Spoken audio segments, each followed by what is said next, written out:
ስለምንታዩ ህራናደም ሰነ በዓቢ ድምቀት ዝክበር እስራይ ሃይደ ሰነ ጎይታና ቤትና ሰረህላ ድንግል ማርያም ድማ አብ ጎይታ አብ ዝርከብ መቃብሩ ጎይታና ጸለይትሉ ማዓልትዩ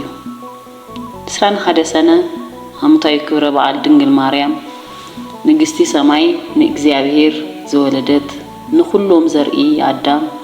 ድህነት ዘምጸት ከምኡን አብ መላ ዓለም ህንጸት ቤተ ክርስቲያን ዝዝከር ዓቢ በዓል እዩ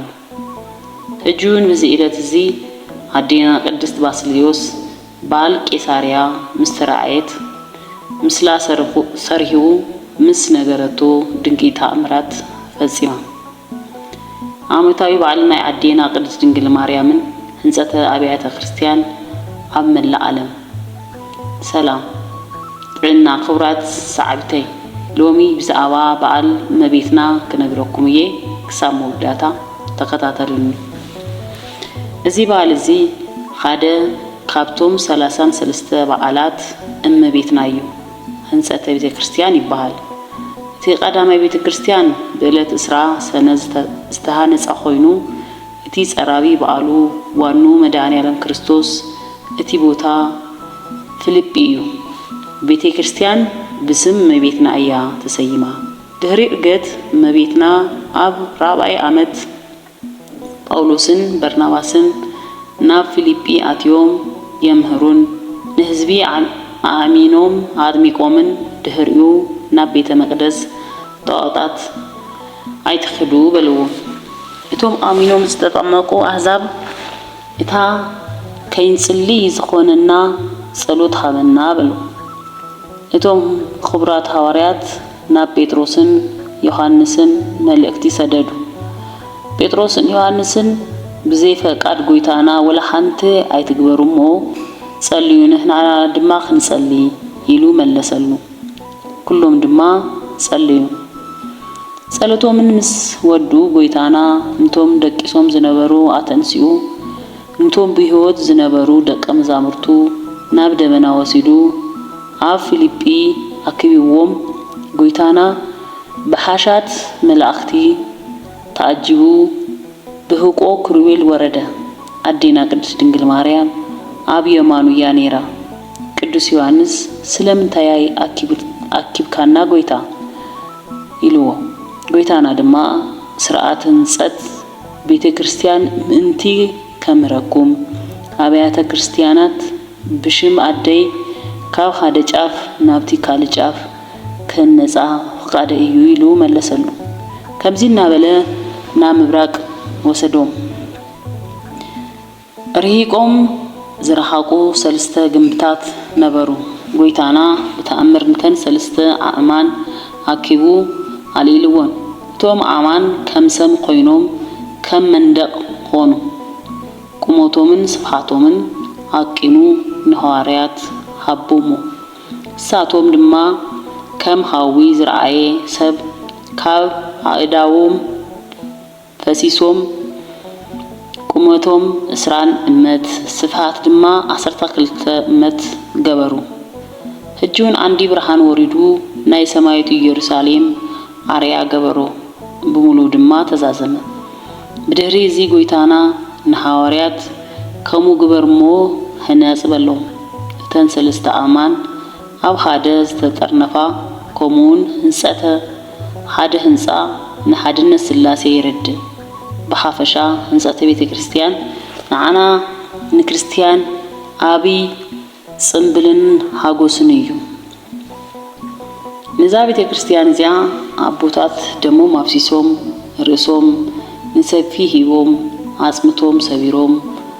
ቆርበት ተቆንጢጦም በእምኒ ተቀጥቂጦም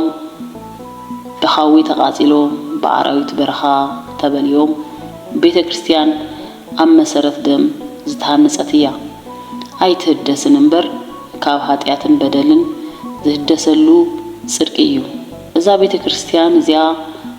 ስጋን ምልአትን ክርስቶስ እያ ስርዓት እዛ ቤተ ክርስቲያን ምጥሓስን ትምርታ ምጥፋንን ድማ ስጋ ክርስቶስ ምጥፋዩ ህጁን ንጽባይቱ እስራን ሐደሰነ ጎይታና ምስ አዴና ድንግል አዴና ቅዱሳንን መላእክትን ወረደ ንመቤትና ዝፋን ንጴጥሮስ ከም ተሐጋዚ ካህን ንስጢፋኖስ ድማ ከም ሰራተኛ ዲያቆን ቀዲሱ ናብ ሐዋርያት አቅረቦም ፍጹም ሐጎስ ድማ ሆነ እንደገና ድማ አዕዳው ኣብ ልዕሊ ጴጥሮስ አምቢሩ ፓትርያርክ ገይሩ ሸይሞዎ ኣብዚ ጊዜ እዚ ሰማያውያን መላእክትን ምድራውያን ሐዋርያትን ብውዳሴ ተጠርነፉ ብድህር እዚ ሐዋርያት ንቤተ ክርስቲያን ኣብ መላእ ዓለም ከምቲ ካብ ጎይታና ዝረአይዎ ሃነጽዋ ቅድሚ ቤተ ክርስቲያን መቅደስ ሰለሞን ምኩራብ አይሁድ ስርዓት አምልኮ አይሁድ እምበር ሚስጥር ሐዱሽ ኪዳን ወይ ጥምቀት አይኮነን ስለዚህ ሐዋርያት ንህዝቢ አበይ አጥሚቆም ገዘርዎም ሐዋርያት ንህዝቢ አበይ አጥሚቆም ገዘርዎም ማርቆስ ከምዝበሎ አዲዮም ንሐዋርያት ኣብ ዝሃበቶም ቤት አመንቲዩ ዝፍጽም ነይሩ እስራ ሓደ ሰነ አብይ በዓል ውፋይነት ቤተ ክርስቲያን እዩ ቤተ ክርስቲያን ከም ውህጅ ጓና ኮይና አይመጸትን ብርሁቅ ምንጭ ዘይኮነስ በበዓሉ ጎይታና አምላክ ብናይ ገዛ ርእሱ ደሙስ ተመሰረተት ህያ ግብረ ሐዋርያት እስራን ሽሙንተን ኣብ አርቢ ሰቅለት እቲ ጎይታና ኣብ እንጨይቲ መስቀል ዘፍሰሶ ቅዱስ ደም በቅዱሳን መላእክቲ በብርሃን ኣብ መላእ ዓለም ተነጺጉ ስለዚህ ኣብ ኩሉ እቲ ወርቃዊ ደም ጎይታና ዝፈሰሰሉ ቦታታት አብያተ ክርስቲያናት ይህነጻ ሊቀ ጳጳስ ባስልዮስ ኣብ ዘመኖም ኣብታ ብስም እመቤትና ቅድስት ድንግል ማርያም ዝተሃነጸት ቤተ ክርስቲያን ስእሊ ንምስዓል ጽላት ደልዩ ነይሩ ምስ ኻደ ሃብታም ሰባይ ምዃኑ ሰሚዩ ሃተቶ እቲ ሃብታም ግን ንደቁ እዩሉ ብድፍረት ኣብ ልዕሊ ቤተ ክርስቲያን አዴና ቅድስት ድንግል ማርያም ጸርፊ ቃላት ተዛረበ ወዲቁ ድማ ብቅጽበት ሞይቱ ኣብቲ ጊዜቲ ደቁ ፈሪሆም ንታ ጽላት ምስ ብዙሕ ወርቅን ልዑልን ናብ ቅዱስ ባስልዮስ ወሰድዋ ነቲ ጽላት ናብቲ ስነ ጥበባዊ ወሲዱ ንክስእሎ ሃቦ እንተኾነ አዴና ቅድስት ድንግል ማርያም ብርአይ ተራእየትሉሞ ምስላ ኣብ ጽላት ከይስእል ከልኪላ ካብ ኢድ አማጺ ዝተረኸበት እያ ነይራ እታ ቀያሕ ጽላት አበይ ከም ዘላ ሓንቲ ብየማን ሓንቲ ድማ ብጸጋም ነይሮም ቅዱስ ባስልዮስ ናብቲ አዴና ቅድስት ድንግል ማርያም ዘመልከተቶ ቦታ ብምኻድ ነቲ ጽላት ረኺቡ ናብ ቤተ ክርስቲያን አምጽኦ ኣብ ቅድሚቲ ቤተ መቅደስ ክልተ ዓኑድ ምስተተኸለ ምስላ አቡ አቅመጦ እግዚአብሔር አቦ ድማ ካብ ትህቲ አእኑድ አይኒ ማይ ገበረ ህሙማት ድማ ብኡ ሃዊዩ ካብ ምስሊ እመቤትና ድማ ፈውሲ ዘይቲ ክወዝኽ ጀሚሩ ሓንቲ ሰበይቲ ግና ኣብ ጽድያ እናተዓጸበት ከላ ብለምጺ ተሸፈነት ኣብቲ ጊዜቲ ቅዱስ ባስልዮስ ደዊሉ እንታይ ጸገም ከም ዘሎ ሓተታ ንሳ ድማ ንሰባይ ሃፍታ ከም ዘፍቀረትን ንሃፍታ በመርዚ ቀቲላ ከም ዝተመረወትን ነገረቶ ቅዱስ ባስልዮስ ሰለስተ ዓበይቲ ኃጢአት በመፍጻማ እግዚአብሔር ይቅር ክብለላ ተስፋ በመግባር ከተንሰኻ አዘዛ ኣብታ